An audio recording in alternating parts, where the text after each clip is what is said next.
কি নাম তোমার? Uncle Aryan, Aryan Sheikh.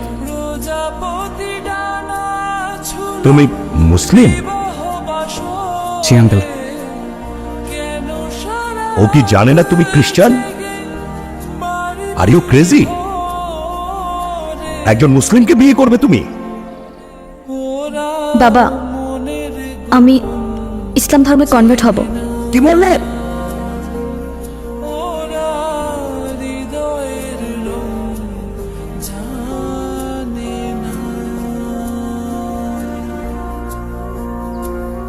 Please try to understand uncle, এখানে ওর কোনো দোষ নেই। ও যাই করছে সেটা শুধুমাত্র আমায় ভালোবেসে। দোষ যদি কারোর থেকে থাকে সেটা আমার। মারতে হয় আমায়, মারুন আপনি। জেনে ওকে বেরিয়ে যেতে বল। একটু থামো না বাবা, তুমি যাও তো এখন। প্লিজ আঙ্কেল, একটু বোঝার চেষ্টা করুন। আমি আপনার মেয়েকে কোনোদিন কষ্ট দিব না। আমি কথা দিচ্ছি আপনাকে, আমি আমার সবটা দিয়ে ওকে আগলে দেবো। Out. I say get out. হ্যাঁ বাবা, Out.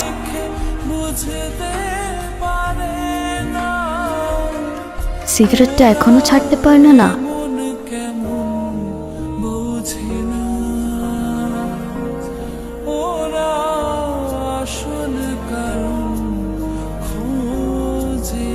পুরনো অভ্যাস, কি করে ছেড়ে দিই বলো? সেই অভ্যাসগুলোর মধ্যে কি আমিও আছি?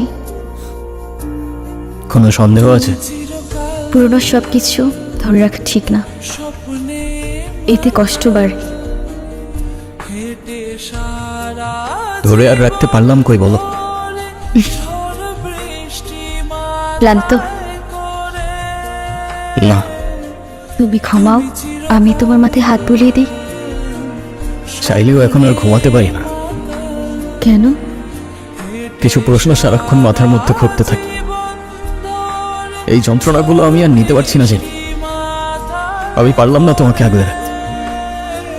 তুমি তো আগলে রাখতে চেয়েছিলে, কিন্তু ওরা তো। আমাকে মাফ করে দাও। মাফ করে দাও মানে? 4টা বছর পরে সে এখন তুমি মাফ চাচ্ছ? হাল ছেড়ে দিচ্ছ? তো আমি আর কি করবো? আমাকে একটু বলবা? একটু বোঝার চেষ্টা করো। তোমার আর আমার ধর্মটা আলাদা, জেনি। তোমার ফ্যামিলি কখনোই আমাদের সম্পর্কটা মেনে নেবে না। তুমি কি আমাকে ভালোবাসো না? আরে দুনিয়া সবাই মেনে না নিলে যদি আমার প্রতি তোমার ভালোবাসাটা কমে যায় না, তাহলে থাকো, আমি চললাম। কোথায় যাচ্ছ? বাবার পছন্দের ছেলেকে বিয়ে করতে। তাহলে আমার কি হবে? তুমি তো আর আমাকে ভালোবাসো না। বাসি, অনেক ভালোবাসি। পরিবার তো মানবে না। না মানুক, সমাজ কি বলবে? সমাজের বাইরে চলে যাব। কত দূর? যতদূর গেলে তোমার আর আমার ছোট্ট একটা সংসার হবে। আগলে রাখতে পারবে?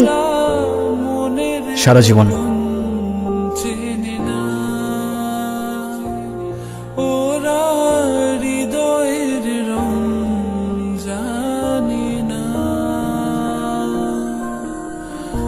হ্যাঁ বলো।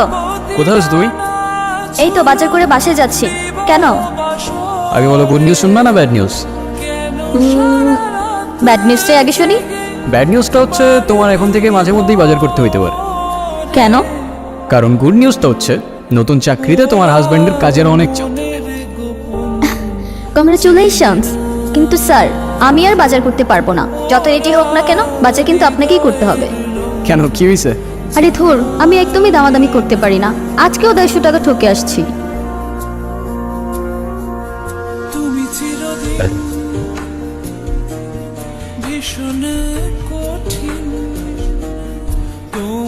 আবার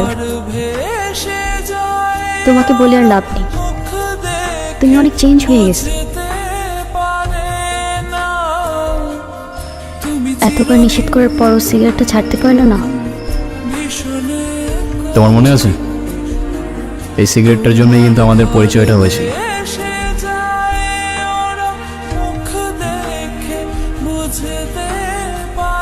এই যে রাস্তা ধারে যে এভাবে সিগারেট খাচ্ছেন, আপনার কি লজ্জা শরম কিছু নাই? আবার বেহার মতো সেই দিয়ে অন্যের মুখের দিক মারছেন। আপনার জন্য যার ফুসফুসটা নষ্ট হলো, সে দায়ভার কে নেবে? আরে আপা, এইটুক ধোয়া যদি আপনার ফুসফুস নষ্ট হয়, তাহলে আমার বন্ধু তো ফুসফুসই নাই। আপনার বন্ধুর তো ফুসফুস কিডনি কিছুই নাই। থাকলে কি এত বড় কাজ করার পর এইভাবে বসে থাকতে পারতো? তো এখন কি করতে হবে? সরি বলেন, এটাও আবার আমাকে বলে দিতে হবে? আপা আপনার সাহস তো কম না, আপনি কারে কি করতেছেন? সরি। সারা জীবন